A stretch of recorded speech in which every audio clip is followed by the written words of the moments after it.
The romanticization of underconsumption core is a trap. If you have a real shopping problem, it's a trap. We've normalized overconsumption so much that underconsumption is literally a trending topic. Meanwhile, in hindsight, underconsumption is a normal way of life. Or is there anything I'm missing? That being said, hi everyone, my name is Jewel and welcome to my channel. I'm a commentary YouTuber who dives into a wide range of topics that actually piques my interest, whether they are trendy or not. And I also provide insightful commentary and shed light on various subjects, where I also create an educational yet an entertaining space for all of us to learn and to grow together. So if that's something you're interested in, consider subscribing, liking, commenting, and sharing this video. That being said, today's word of the day is cherish the present moment, for it holds the key to everlasting joy. Cherish the present moment, for it holds the key to everlasting joy. So now let's get into this video, because this was a very exciting research and I have a lot to say. The trend of underconsumption, particularly in the form of underconsumption core, is an emerging movement that challenges the prevailing culture of consumerism by promoting minimalism and mindful consumption. This trend is gaining traction, especially among the younger generations like the Gen Zs, who are increasingly aware of the economic and the environmental issues. This essay explores the concept of underconsumption, its historical roots, and also the contemporary manifestation as a response to modern challenges. And I'm also going to talk about my life as an underconsumptionist, if that's even a word. Well, let's go to school. Let's start from the historical context of underconsumption. So the concept of underconsumption has its roots in economic theory, where it was initially proposed as a reason for economic recession and stagnation. Prior to this trend, I'm not gonna lie, I didn't even know that there was a word like underconsumption, and doing my research and I realized that this has been living since the 19th century. I was really surprised. Historically, underconsumption theory suggested that inadequate consumer demand relative to production led to economic downturn. And this theory was notably advanced by heterodox economists in the 19th century in Britain.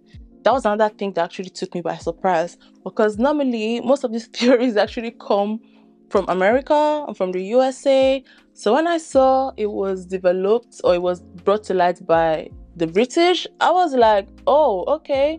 And again, this theory was a precursor to the Keynesian economics. I do not know if I'm pronouncing that word well. The theory was notably advanced by heterodox economists in the 19th century in Britain, and it was a precursor to the Keynesian economics, which also expanded on the idea by considering other components of demands that aggregate, such as investment and the way government spends, and also by extension it counteracts the fact that consumers' demand keeps falling. Now we're done with school. Let's talk about the rise of underconsumption core, because that is why I am here. In recent years, a new form of underconsumption has emerged, and this is often referred to as underconsumption core.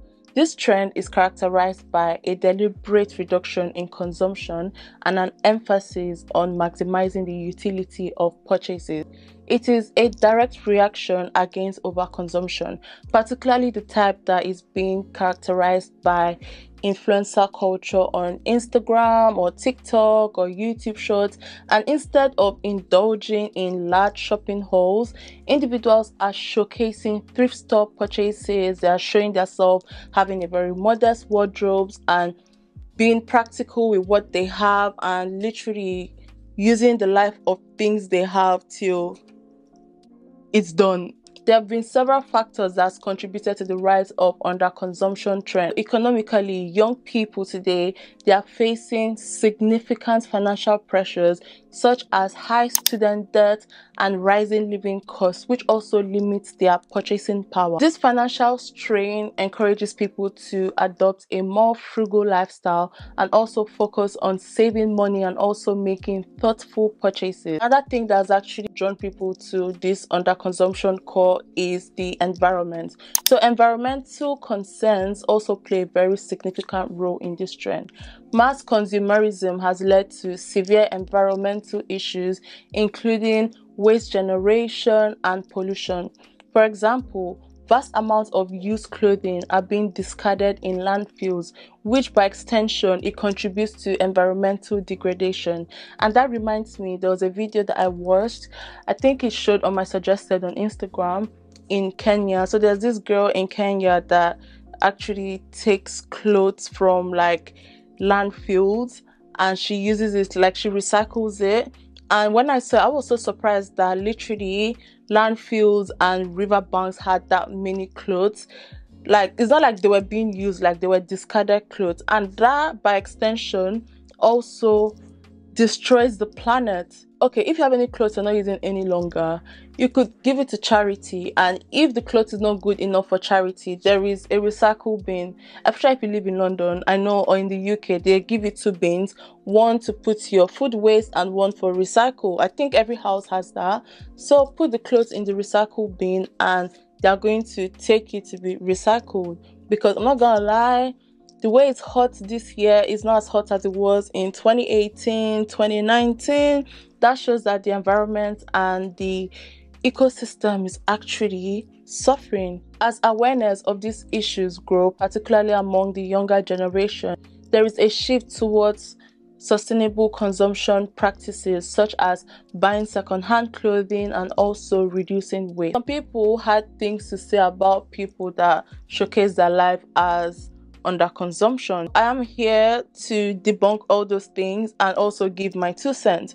So there's a video I saw that someone was equating underconsumption to hoarding. Is underconsumption hoarding? As I can see where the person may think they are coming from, because I cannot see where the person is coming from, but I can see where the person may think they are coming from. I beg to differ. Why? Because underconsumption, like I said earlier, it's actually an economic idea that suggests that there are times where people aren't just buying enough of goods and services that business produce. And when this happens, businesses might not make enough money, which can also lead to economic slowdowns or even recession. Just like when a store has like too many inventory because not enough customers are buying their products. Then when it comes to underconsumption core, is where underconsumption core is basically people just buying what they need, not what they want. Now let me tell you guys what hoarding is. Hoarding, on the other hand, is when someone collects and just keeps a lot of things that they do not really need and they have a hard time getting rid of them. It can lead to clutter and it can lead to mess because this person, they just feel so compelled to hold on to these things, and because they do not have any use for these things. When it comes to hoarding, hoarding is more of a personal behavior or a psychological issue, but underconsumption is not like a psychological issue, if that makes sense. Hey Jim, is hoarding considered a mental illness? So hoarding is in the DSM as a diagnosable mental health issue. Hoarding is what happens when people struggle chronically to let go of things, or they assign meaning to things. They keep things that often don't have real intrinsic value, things that are meant to be discarded after being used. And it gets to the point that they collect so much stuff that their home life becomes dangerous, or you can't use rooms because they're filled with stuff. You can't sit at a table and have a meal. There are some risk factors for hoarding, including family history of that, personality traits. Often what happens is people get to the point that they can't let go of things because they mean something to them and they might not even know what they mean. Create problems in relationships. Family members won't come over any longer, and it can really lead to isolation and depression. It's really kind of thought of as a form of OCD. While both hoarding and underconsumption involve buying and keeping things, underconsumption is about the overall economy and not just having enough buying activities. While hoarding is about individuals or people just keeping too many things in their personal life. And again, like I said, I can see where the person may think they are coming from, but they are two different things. Honestly, they are totally two different things. Underconsumption and hoarding, they are related to different aspects of how we deal with goods, how we deal with things. One is about the economic pattern and the other one is about personal habits. So the vibe that I got from underconsumption from TikTok is basically a movement against the culture of constantly buying and consumerism that is often promoted by influencers. Trend also encourages people to just adopt a minimalist lifestyle and focus on buying only what they truly need and making the most out of their purchases. That is literally what underconsumption is. It's about shifting from showcasing large hauls of new items to just highlighting thrift store finds, modest wardrobes, and being practical with things that you use. By embracing underconsumption, we are pushing back against the pressure of overconsumption, and we are also promoting a society that is more sustainable, a lifestyle that is also more sustainable, and we are very, very mindful with things that we buy. So in essence, underconsumption core on TikTok is about being more conscious with your purchases and asking yourself, do I really need this thing before I buy it? Or do I just want it? And when you buy it, you just use it till you can't even use it any longer. And this is a trend that aligns with sustainability, and it also challenges the fast fashion model that has become so prevalent in the world. So, is underconsumption extreme minimalism? I don't think that's an unpopular opinion at all. I think it's actually what the whole underconsumption trend really is about.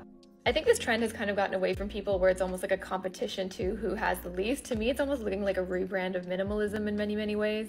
Like the extreme minimalist where it's like, oh, look how little I can live with.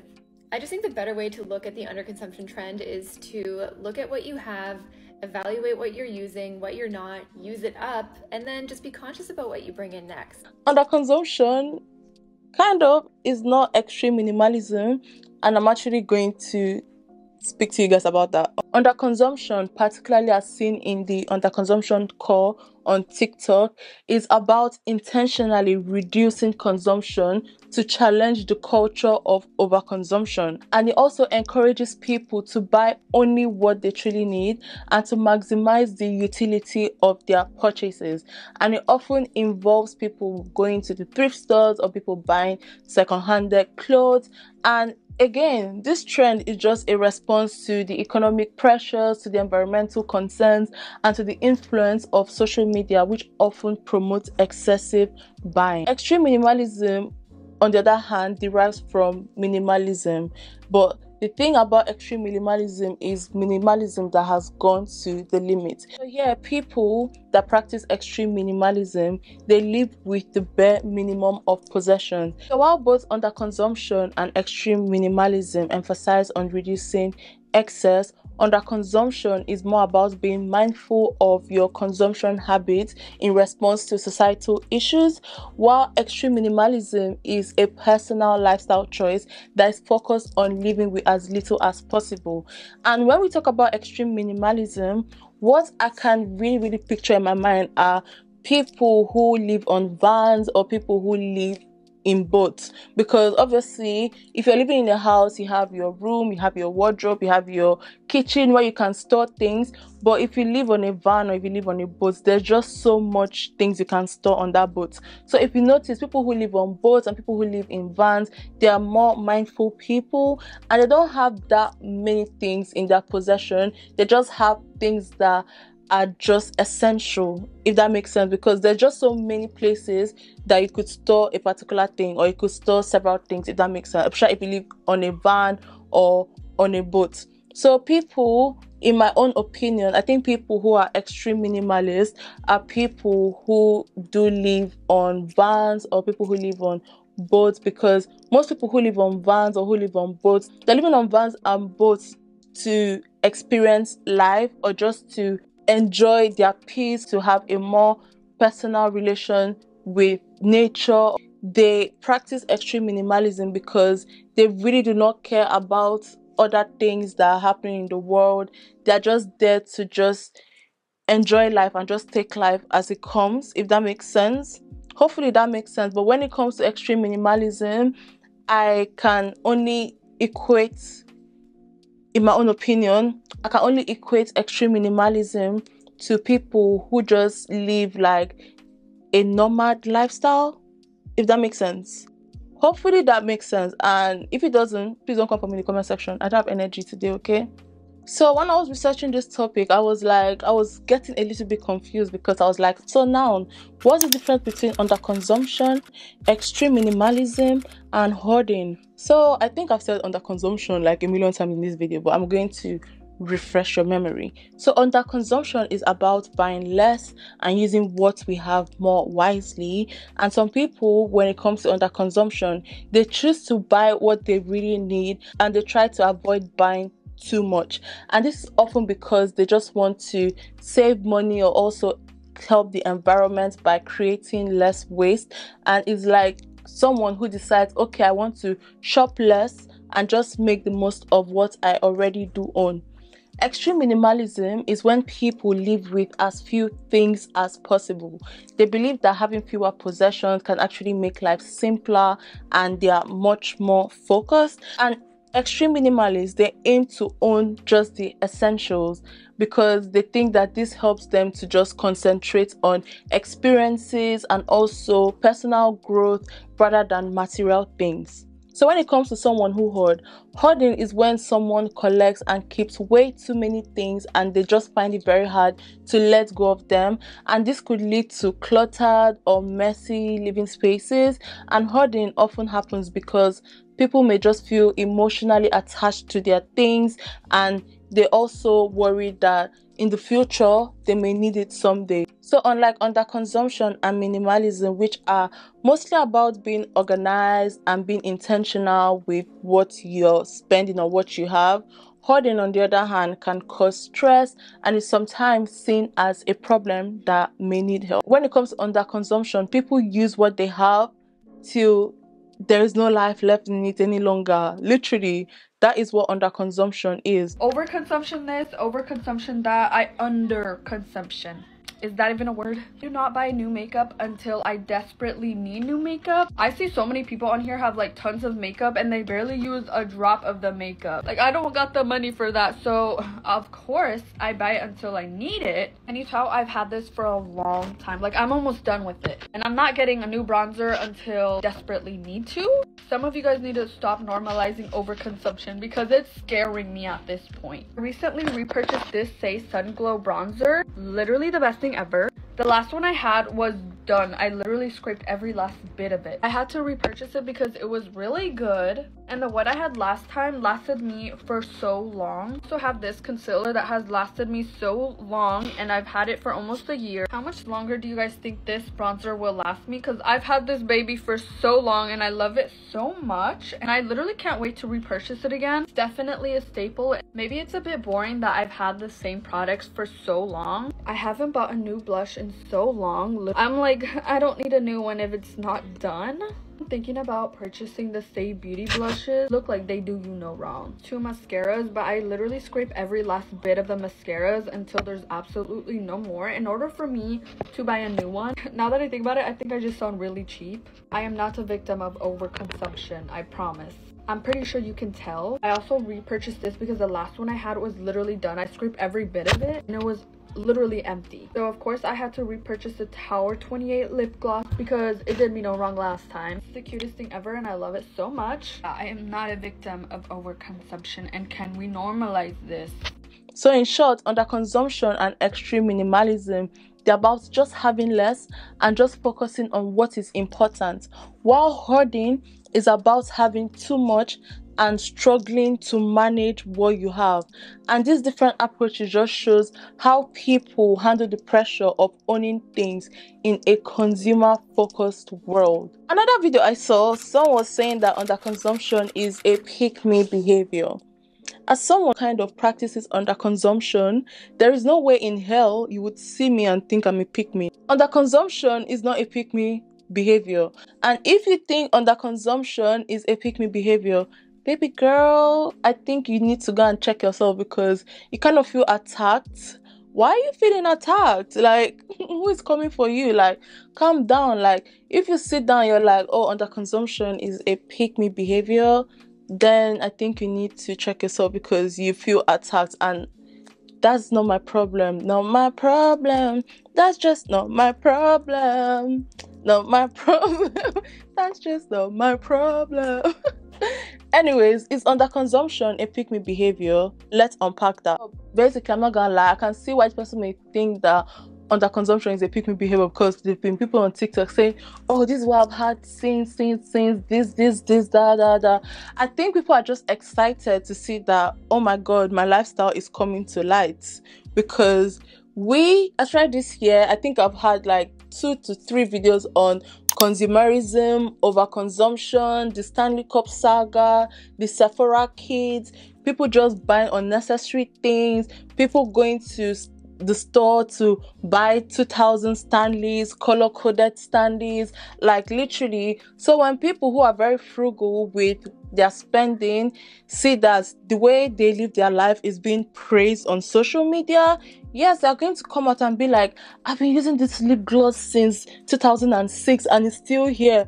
I just realized that I'm not the only person that is doing this. So literally, so that's why I said I can see why someone may come out and be like, oh, underconsumption, people that practice underconsumption, they're coming out acting like pick-me's, but no.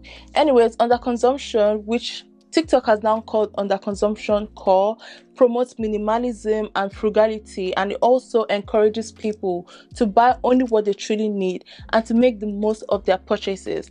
For example, me, when I order a clothes and the clothes is too small for me, and I'm like, oh, I'm going to use this as my motivation, like when I lose weight, I'm going to use it as my reward. And somebody was like, girl, go and return that clothes, go to Royal Mail and return that clothes, or you buy your size.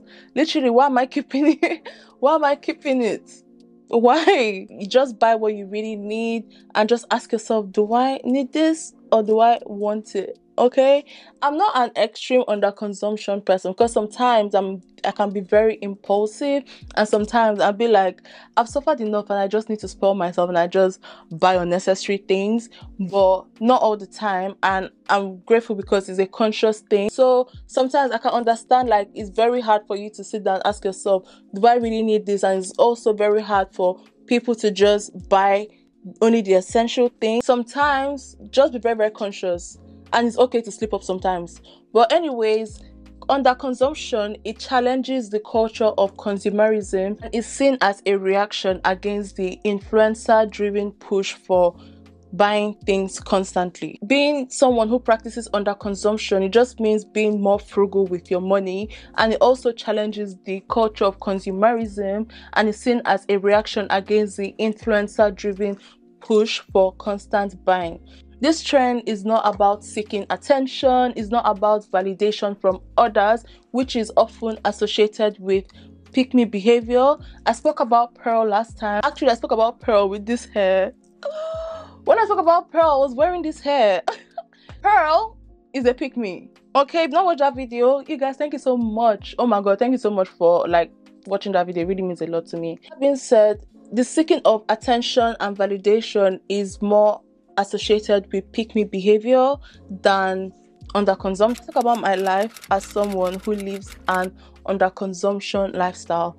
I know throughout this video I've sprinkled my life a little bit, but this section is for me. Okay, I have so much adrenaline today. I don't know if you guys can get it because I really did enjoy researching this topic, and this is something that is more light-hearted. So like I said earlier, prior to this trend, I honestly did not even think that this basic lifestyle would be a trend. It just shows how overconsumption has been maximized. It just shows how overconsumption has taken over the world. The basic minimum is a trend. Personally, I believe that underconsumption can be relative.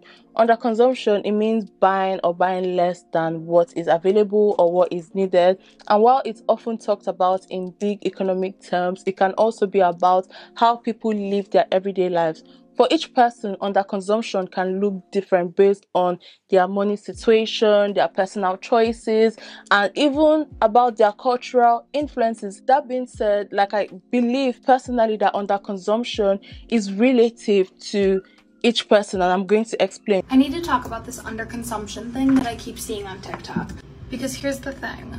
I have never thought of myself as being an underconsumption person. I would actually say I'm an overconsumer. But as I see these people's videos, they'll show something and be like, this is all the makeup I have. And this literally is all the makeup I have.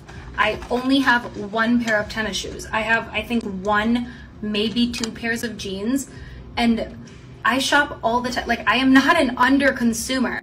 I think it's less of underconsumption and more of just being a normal person. It's like a lack of overconsumption, I guess, which maybe is the point. I guess the reality is, if we could afford it, we probably would all be overconsuming to the level that like these celebrities and influencers are. However, we can't. If you are just a normal person, you cannot afford to have every color of every item in a makeup line. Like, when you have money, you spend it on what you care about. So if I had money to buy like designer purses and stuff, I would be doing so.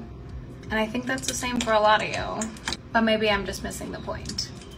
So if someone doesn't have a lot of income or they have high purchases, they might focus on buying only what they really need, like maybe food or paying rent. Because like, even when before I was staying with my mom, and then when I started living with myself, my mom was like, when they pay your salary, the first thing you should think about when they pay your salary is your rent and your transport. Your rent to pay your landlord or your landlady or the agency that you're renting from, and your transport to transport you to work. Every other thing is your personal life. You can sort that out. People who practice underconsumption, they just think about the basic minimum, like the basic essentials. Okay, let me pay my rent. Okay, let me buy travel. Okay, let me buy food. Like, personally, I buy food in bulk. I don't buy one. Like, I buy food in bulk. So I have like a whole list that I buy food, if that makes sense. So I cannot run out of seasoning. I cannot run out of pepper. Do you understand? Like, I can't run out of spice because I always have it. Because again, like, I'm Nigerian. That's literally how we used to buy things. I used to go to the market and just like buy things in bulk, kind of peace of mind, because I know, okay, in 2-3 months I'm not going to spend money on essentials because I've already bought it. Okay, so yeah. On the other hand, someone with more money may not need to worry about other things, and they may just decide to spend their money on extra things. Even someone who practices underconsumption too can do that. Like, even me, sometimes I'm like, you know what, I have this extra money, let me just order myself some pizza, let me just buy this lens since I have extra money. Underconsumption can be relative. Also, during my research on this topic, I saw a lot of videos that really fixated on makeup, and honestly, I'm one of them. Someone who multi-purpose a lot of things. I had not bought a blush in 7 years till last month, July, and I bought the collection blush that was just like £3. Since 2016, I've not bought blush, but I'm a blush queen. What do I use? I use my eyeshadow. If my eyeshadow can give me shadow on my eyes, then it can give me blush. Let me show you guys my palette. Let me show you guys. So since 2018 or since 2019, I think it's 2018. Since 2018, I have been using the same eyeshadow palette. So this is how this palette looks like. I have been using it since 2018, 2019. I don't know if I should be ashamed. Actually, I won't be ashamed. So I used to use this as my blush. This was orange. So I used to use this and this as my blush. I'll put it together. Sometimes I'll mix this if I want like a warmer orange. And my highlighter, I either use this as my highlighter. This palette has everything. I use this as my highlighter, or I have like the Fenty Beauty highlighter that I bought since 2018. For a long time, I've been using Fenty Beauty setting powder, the honey and the hazelnut. I bought the two. I've been using it till today. It's just recently that I actually got the Huda Beauty one. I bought Blondie and Peach Pie, and I didn't buy the big ones. I bought the mini ones. They're like so small, and they're £19. So I just got the two of them. I got it because I was like, I think I've outgrown Fenty Beauty, and it's not giving me the kind of finish that I wanted to. Then Prior to that, I also got like the Banana Revolution powder, setting powder, because I just needed a more brighter under eye. I'm not doing it because, oh, I'm a pick me or anything, because I'm like, okay, I can see that my eyeshadow can create a blush. So currently what I use today is from Morphe. So the Morphe eyeshadow palette that I'm using, that I use for like my eyes and my blush today, I bought it like since 2020. Bought it before the lockdown since 2020, and literally I didn't touch that palette till like this year, because I actually forgot I had that palette. Prior to even using like liquid blushes, prior to using those blushes, I used to use my Fenty Beauty, because I had Fenty Beauty red lip stain in Unveil. I used to use that as my blush. It's more like, okay, I can see that my lip stain can serve as a liquid blush, so instead I'm going to use it. I can see that my eyeshadow can serve as a powdered blush, I'm going to use it. Okay, but I'm still thinking of buying the Exhibit A blush by NARS. I'm not gonna lie, that's the perfect red I need, and most eyeshadows, they do not have that color. I've been using the same face powder since 2018, 2019, and that's the Morphe pressed powder. So this is my powder that I have been using, the Morphe powder I've been using for a very long time. This is the powder I'm using for a very long time, and honestly, I use it every single day. Every single time I do my makeup, that is my finishing powder. I'm also a believer of, you don't need to spend so much money to get a flawless skin. Okay, like most of my skincare products are from Simple, and Simple is a very affordable brand, and my skin is good. This is my lip gloss, NK lip gloss. This is my lip gloss that I bought from the beauty supply store for £1. This is literally my lip gloss. Prior to this, I used to make my own lip gloss, and this is my lip gloss. And I recently bought like a more nude lip gloss from Superdrug MUA Cosmetics for £4. You do not need so much money to get like a good makeup or a good skincare. The only thing when it comes to cosmetics I don't really mind spending so much money on is my foundation, and that's because most drugstore foundation, they actually miss my shade. Either they are too dark or too ashy for me, so I don't mind spending money buying Chanel, because I have like two high-end foundation, Chanel and NARS. Those are the two foundations that I have, and I really like my shade match. Also, I have Max Factor, but that was a gifted collaboration, and that's the only drugstore foundation that actually matched me. And again, I don't like putting foundation on my neck, so I always like my face to match the rest of my body, so that I don't mind spending like the £41 or the £50 to get a foundation. And even with that, like, they last. I'm going to use them till it finishes, literally. Sometimes you just need to spoil yourself, and sometimes I spoil myself.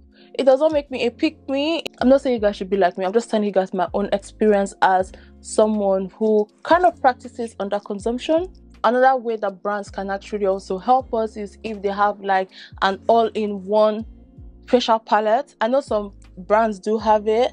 Like I think Beauty Bay has it, like a palette that has foundation, powder, blush, eyeshadow just in one palette.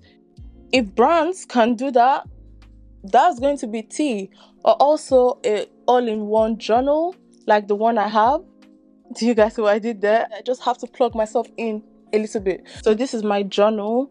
So I've changed it to Manifest Your Vision journal. I have a friend, she has 5 journals. Why do you have 5 journals? You're literally spending so much money buying 5 journals for 5 different things. But this my journal is an all-in-one journal. And when I started journaling, I just needed something that was like an all-in-one journal. For example, my journal is divided into 5 things. The first one is the law of attraction, which has gratitude, release, manifestation, affirmation, and scripting. And I also have like the brain dump, where like, you know, you could wake up one morning or you come back from work and you just want to, you have so many things that have been in your head all day. You just dump it, or you just write how your day has been. You just dump freely. Then I also have the part for shadow work. If you're someone who does shadow work, sometimes me, when I used to do shadow work, I used to go to the internet to like look for questions to ask myself in terms of like, what should I feel for shadow work?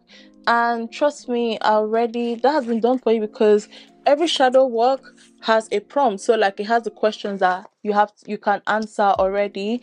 And if you are not comfortable with that question, behind there are 30 more 30 more questions for you to pick from. Because to me, shadow work is a very, very good practice when it comes to like healing your inner child. That's why I really, really take it very, very personal. Like sometimes shadow work makes me cry because it just makes me remember things that my trauma has hidden. So that's why I really, really do love shadow work. Then there's the part for dream journaling. So when it comes to dream journaling, it's basically like when you, because I'm someone that I don't remember my dreams. So I remember like the first 5 minutes of when I wake up. So it's just important for you to just write it. So like everything is just written. What were your thoughts before sleep? Your thoughts, your emotions before sleep. What type of dreams did you have? How many hours did you sleep? And you write about your dream and how you feel that moment. Then we have the weekly reflection for you to reflect on your week. What habits do you want to drop? What habits do you want to take to the next week? Just reflect and just, yeah. So like literally my journal has all that. So that is also a part of adding to the concept of underconsumption. You see, that's why I'm like, it's literally an everyday life that I'm surprised that is literally a trend. Anyways, guys, underconsumption call as a trend, I'm very sure it's going to fade out soon. If it has not already faded, like, I mean, there's now demure. There is demure, like everywhere I look, demure. And I don't want to be those people that are like, okay, it's getting too much, but I think it's getting too much. But yeah, so the next trend is here, and I'm sure by the time I upload this video, there'll be another trend after demure. Anyways, in conclusion, researching this topic was so interesting because I was like, yeah, subscribe if you're not subscribed. And if you've reached the end of this video, kindly drop an orange emoji or a ginger emoji. Your Moana here. And that being said, bye. See you guys in my next video. I love each and every one of you. See you. Bye.